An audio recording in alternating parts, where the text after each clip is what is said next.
എൻ്റെ പേര് ഷർഷാദ്. ഞാൻ മലയാളിയാണ്. ചെന്നൈയിലാണ് താമസിക്കുന്നത്. ഈ കഴിഞ്ഞ ഒക്ടോബർ 31 എന്നെ കേരള പോലീസ് എൻ്റെ ചെന്നൈയിലുള്ള വസതിയിൽ വന്ന് അറസ്റ്റ് ചെയ്തിട്ട് കേരളത്തിലേക്ക് കൊണ്ടുവരികയും പിന്നെ അതിൻ്റെ തുടർ നടപടിയായി എന്നെ വിലങ്ങ് വെച്ച് ലോക്കപ്പിലിടുകയും പിന്നെ റിമാൻഡ് ചെയ്ത് മീഡിയയുടെ മുമ്പിൽ കൂടെ അപകീർത്തിപ്പെടുത്തിക്കൊണ്ട് എല്ലാ മീഡിയയും കവർ ചെയ്തും കൊണ്ട് എന്നെ റിമാൻഡ് ചെയ്ത് ജയിലിലടക്കുകയും ചെയ്യുകയുണ്ടായി. ഇതിനൊക്കെ കാരണം എന്താണെന്ന് വെച്ച് കഴിഞ്ഞാൽ ഞാൻ കഴിഞ്ഞ ഒരു 2-3 വർഷമായിട്ട് എൻ്റെ ബിസിനസ്സിലും പേഴ്സണൽ ലൈഫിലും ഉണ്ടായ ചില വിഷയങ്ങൾ വെച്ചും കൊണ്ട് ഞാൻ ഇവിടുത്തെ പാർട്ടി സെക്രട്ടറിയുടെ മകൻ ശ്യാംജിത്ത് എന്ന് പറയുന്ന ആളും പിന്നെ സി എമ്മിൻ്റെ പൊളിറ്റിക്കൽ സെക്രട്ടറി പി ശശി എന്ന് പറയുന്ന ആളും എതിരെ ഞാൻ പല പബ്ലിക് പോസ്റ്റുകളും പല മീഡിയയിലുള്ള ഇൻ്റർവ്യൂസും കാര്യങ്ങളെല്ലാം ഇങ്ങനെ കണ്ടിന്യൂസ് ആയിട്ട് കൊടുത്തുകൊണ്ടിരിക്കുകയാണ്. കാരണം ഞാനൊരു പൊളിറ്റിക്കൽ ബേസുള്ള ആളൊന്നുമല്ല. പക്ഷേ ഇവർ രണ്ടുപേര് ചേർന്ന് ഒരു പത്തനംതിട്ട ബേസ്ഡ് ആയിട്ടുള്ള ഒരു ദല്ലാൾ, അതായത് ഒരു സി പി എമ്മിൻ്റെ പല നേതാക്കന്മാരുടെയും ബിനാമിയായിട്ടുള്ള ഒരു രാജേഷ് കൃഷ്ണ എന്ന് പറയുന്ന ആൾ എൻ്റെ ജീവിതത്തിൽ ഉണ്ടാക്കിയ ബുദ്ധിമുട്ടുകൾ ഞാൻ ഒരു കംപ്ലൈൻ്റ് ആയിട്ട് 2022 പാർട്ടിക്ക് കൊടുക്കുകയും അതിൻ്റെ അടിസ്ഥാനത്തിൽ പിന്നെ ആ കത്ത് ഇംഗ്ലീഷിൽ ട്രാൻസ്ലേറ്റ് ചെയ്തും കൊണ്ട് തൊട്ട് മുമ്പ് കഴിഞ്ഞ മധുരയിൽ കഴിഞ്ഞ പാർട്ടി കോൺഗ്രസിൻ്റെ മുമ്പിൽ സമർപ്പിക്കുകയും അതിൻ്റെ അടിസ്ഥാനത്തിൽ ആ പാർട്ടി കോൺഗ്രസ് നിന്ന് സി പി എമ്മിൻ്റെ കേന്ദ്ര കമ്മിറ്റി കൂടി ഈ രാജേഷ് കൃഷ്ണ എന്ന് പറഞ്ഞ വ്യക്തിയെ പുറത്താക്കിയത് മാധ്യമങ്ങളിലൊക്കെ വാർത്ത വന്നതാണ്. അതിൻ്റെ ശേഷമാണ് ഇങ്ങോട്ട് എന്നെ പേഴ്സണലായിട്ടുള്ള ഈ ടാർഗറ്റുകൾ ഇവർ തുടങ്ങിയത്. ഇപ്പം എന്നെ ഈ അറസ്റ്റ് ചെയ്ത കേസ് എന്ന് പറയുന്നത് തന്നെ ഞാൻ ആരുടെ ഒരു കാശോ ഒരു ഫിനാൻഷ്യൽ ഇഷ്യൂസ് ഒന്നുമില്ല. അവർ എൻ്റെ കമ്പനിയിലുള്ള ഇൻവെസ്റ്റേഴ്സാണ്. അതൊരു പ്രൈവറ്റ് ലിമിറ്റഡ് കമ്പനിയാണ്. ആ പ്രൈവറ്റ് ലിമിറ്റഡ് കമ്പനിയിൽ എന്നെപ്പോലെ തന്നെ മറ്റ് ഡയറക്ടേഴ്സ് ഉണ്ട്, ഷെയർ ഹോൾഡേഴ്സ് ഉണ്ട്. അപ്പോൾ അവർ ചെന്നൈയിൽ വന്ന് പോലീസ് അറസ്റ്റ് ചെയ്ത് കൊണ്ടുപോകുമ്പോൾ രണ്ടാമത്തെ ഡയറക്ടറുടെ വീട്ടിൻ്റെ മുമ്പിൽ കൂടിയാണ് വണ്ടി പോകുന്നത്. അപ്പം അവർ FIR-ൽ സെക്കൻഡ് അക്യൂസ്ഡ് ആണ്. അപ്പോൾ എന്തുകൊണ്ട് അവരെ ചെയ്യുന്നില്ല എന്ന് ചോദിച്ചപ്പം ഞങ്ങൾക്ക് നിന്നെ മാത്രം മതി. അപ്പോൾ അവരുടെ ഉദ്ദേശം എന്താണെന്ന് വെച്ച് കഴിഞ്ഞാൽ അത് ശരിക്കൊരു ഒഫീഷ്യൽ കംപ്ലൈൻ്റ് അല്ല. ഒരാളുടെ ഒരു ഇൻവെസ്റ്റർ അവർ ബ്രെയിൻ വാഷ് ചെയ്തും കൊണ്ട് അവരുടെ അടുത്തുനിന്ന് ഒരു കംപ്ലൈൻറ്റ് വാങ്ങി ആ കംപ്ലൈൻറ്റിൻ്റെ അടിസ്ഥാനത്തിൽ പ്യൂർ സിവിൽ നാച്ചുറലുള്ള ഒരു കേസ്. കാരണം ആ ഇൻവെസ്റ്റ്മെൻറ്റ് എന്ന് പറയുന്നത് അഗ്രിമെൻ്റ് അടിസ്ഥാനത്തിൽ ചെയ്യപ്പെടുന്ന ഒരു സംഗതിയാണ്. അതിന് റിട്ടേൺസ് അവർക്ക് കൊടുത്തിട്ടുണ്ട്. പിന്നെ അതോടൊപ്പം തന്നെ അതിൽ ജുഡിസിയേഷൻ പറയുന്നുണ്ട്. അഗ്രിമെൻറ്റിൽ ജുഡിസിയേഷൻ ചെന്നൈയാണ്.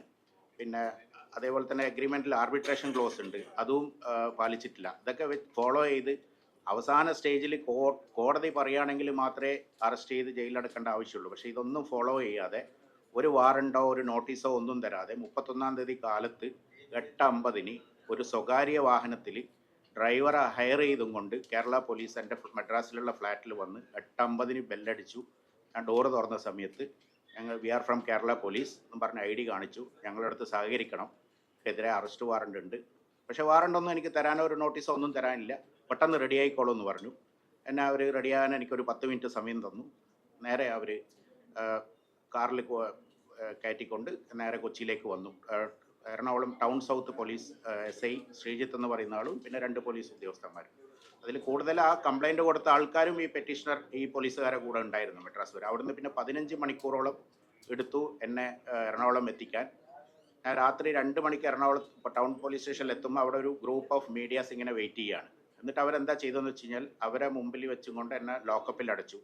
ലോക്കപ്പിൽ അടിച്ചപ്പം ലോക്കപ്പ് ഈ മീഡിയാസിന് കറക്റ്റ് വിഷൻ കിട്ടുന്നില്ല. അപ്പോൾ അവർ ഈ ലോക്കപ്പിൻ്റെ നേരെ മുമ്പിലുള്ള ഈ വിൻഡോൻ്റെ കേർട്ടൺ ഉണ്ട്, ആ കേർട്ടൺ അപ്പ് ചെയ്തിട്ട് ക്യാമറ വെക്കാനുള്ള ഒരു ഫോക്കസ്. അപ്പോൾ അതിൽ തന്നെ ഉദ്ദേശം മനസ്സിലാവുക എന്താണെന്നുള്ളത്. അപ്പോൾ ആ ക്യാമറയിൽ മൂടിക്കിടക്കുന്ന കർട്ടൻ പൊക്കി കൊടുക്കുകയാണ്. പൊക്കിയിട്ട് അവിടെ അവർ ക്യാമറ വെച്ചിട്ട് ഞാൻ ലോക്കപ്പിലാണ് എന്നുള്ളത് കാണിക്കാൻ വേണ്ടിയിട്ട് എൻ്റെ ലോക്കപ്പിലേക്ക് പിന്നെ ഫോക്കസ് ചെയ്തുകൊണ്ട് എന്നെ വീഡിയോസ് എടുക്കുകയാണ്. പിന്നെ തൊട്ടടുത്ത ദിവസം, അതായത് നവംബർ 1, ഉദ്ദേശം ഒരു 12:30 മണി സമയത്താണ് എന്നെ ലോക്കപ്പിൽ നിന്ന് ഇറക്കിയത്. രാത്രി 2 മണി മുതൽ 12:30 മണി വരെ, തൊട്ടടുത്ത ദിവസം 12:30 മണി വരെ ഞാൻ ലോക്കപ്പിൻ്റെ അകത്തായിരുന്നു.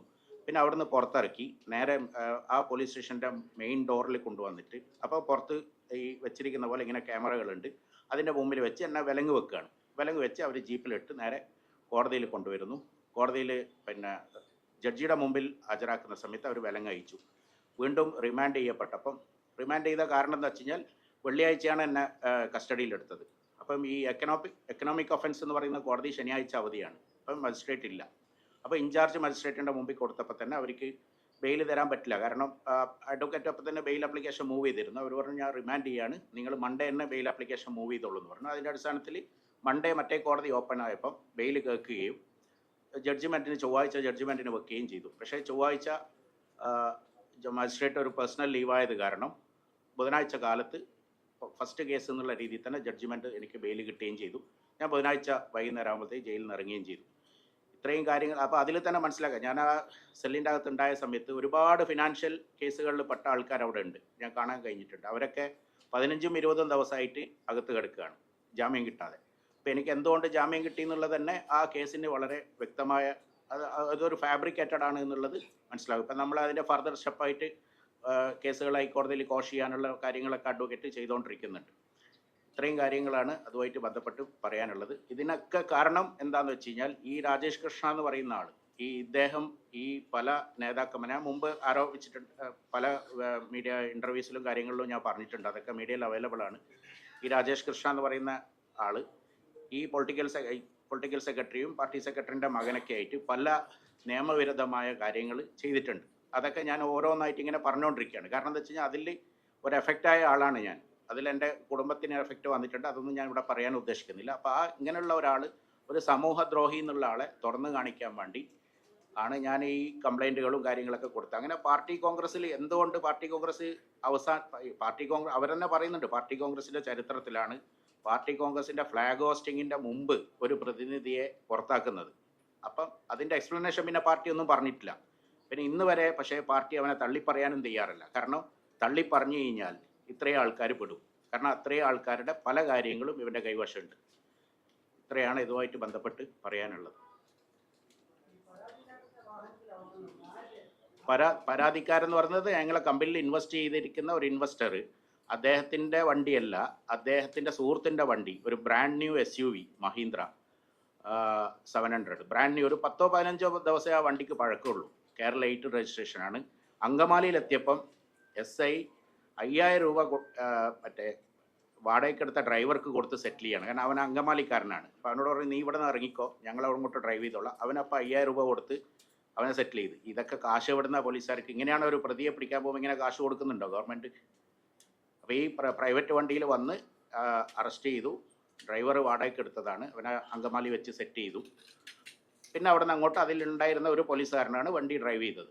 കൂടെ ഈ 2 പെറ്റീഷണേഴ്സും ഉണ്ടായിരുന്നു കാറിൽ. പെറ്റീഷണേഴ്സ് നിയമപരമായിട്ട് എനിക്കറിയില്ല. നിയമപരമായിട്ടൊരു പ്രതിയെ അറസ്റ്റ് ചെയ്യാൻ പോകുമ്പോൾ പെറ്റീഷണേഴ്സ് സാധാരണ കൂടെ പോകാറുണ്ടോ എന്നുള്ളതും എനിക്കറിയില്ല. കൊച്ചി സ്വദേശി, അതെ. ഇൻവെസ്റ്റ് ചെയ്തു, അതെ. 40 ലക്ഷം എന്ന് പറയുന്നത് ഒരു സ്റ്റേജ് അല്ല, പല സ്റ്റേജുകളിലായി 2023 മുതൽ ഇങ്ങനെ പല സ്റ്റേജുകളിലായിട്ട് ഇൻവെസ്റ്റ് ചെയ്താണ്. 2024 മധ്യം വരെ അവർക്ക് റിട്ടേൺസ് പോയിട്ടുണ്ട്. അതൊക്കെ കോടതിയിൽ കാണിച്ചത് കൊണ്ടാണ് എനിക്കിപ്പോൾ ജാമ്യം കിട്ടിയത്. അടുത്ത സാമ്പത്തിക വർഷത്തിൻ്റെ റിട്ടേൺസ് ആവുന്നേ ഉള്ളൂ. അവർക്ക് അതിനാണെങ്കിൽ അതിന് നിയമപരമായിട്ട് നോട്ടീസ് തരാം, അഡ്വക്കേറ്റ് ലീഗൽ നോട്ടീസ് അയക്കാം. ഞങ്ങൾ കൊടുത്ത് കമ്പനി തിരിച്ചു കൊടുക്കുന്നുണ്ടോ ഇല്ലയെന്ന് അറിഞ്ഞതിന് ശേഷം മാത്രമേ അടുത്ത സ്റ്റെപ്പിലേക്ക് പോകാൻ പാടുള്ളൂ. ഇല്ല, കമ്പനി വളരെ ആക്റ്റീവായിട്ട് പ്രവർത്തിക്കുന്നുണ്ട്. ആര് പറഞ്ഞു പൂട്ടിന്ന്? വളരെ ആക്റ്റീവായിട്ട് പ്രവർത്തിക്കുന്നുണ്ട്. കമ്പനിയിൽ പല ബിസിനസ്സുകളും നടക്കുന്നുണ്ട്. പിന്നെ ഇന്ന് ഞാൻ മീഡിയയിൽ കണ്ടു, ഞാൻ തട്ടിപ്പിനായിട്ടുണ്ടാക്കിയ കമ്പനി, തട്ടിപ്പിനായിട്ടുണ്ടാക്കിയ കമ്പനി എന്നല്ല, ഈ പെണ്ട എന്ന് പറയുന്ന കമ്പനി സ്ഥാപിക്കുന്നത് 2008-ലാണ്. 2008 അത് ഒരു പാർട്ട്ണർഷിപ്പ് ഫേമായിട്ട് വന്നു. പിന്നീട് അതൊരു പ്രൈവറ്റ് ലിമിറ്റഡ് ആയിട്ട് മാറി. അതിൻ്റെ ഒരു സിസ്റ്റർ കൺസേൺ ആണ് പെൻഡ മാർക്കറ്റിംഗ് എന്നാണ് പാരന്റ് കമ്പനിയുടെ പേര്. പിന്നെ പെൻഡ പ്രൈവറ്റ് ലിമിറ്റഡ് എന്ന് പറഞ്ഞാൽ സർവീസ് ഇൻഡസ്ട്രിക്ക് വേണ്ടിയിട്ട് വേറൊരു കമ്പനി തുടങ്ങി. 2008 മുതലുള്ള ഡാറ്റകൾ ROCയിൽ അവൈലബിൾ ആണ്. കാരണം ഞങ്ങൾ വർഷാവർഷം ആനുവൽ റിട്ടേൺ ഫയൽ ചെയ്യുന്ന കമ്പനിയാണ്. ഈ 24-25 സാമ്പത്തിക വർഷത്തിൻ്റെ അത് പോലും ഫയൽ ചെയ്തിട്ടുണ്ട്.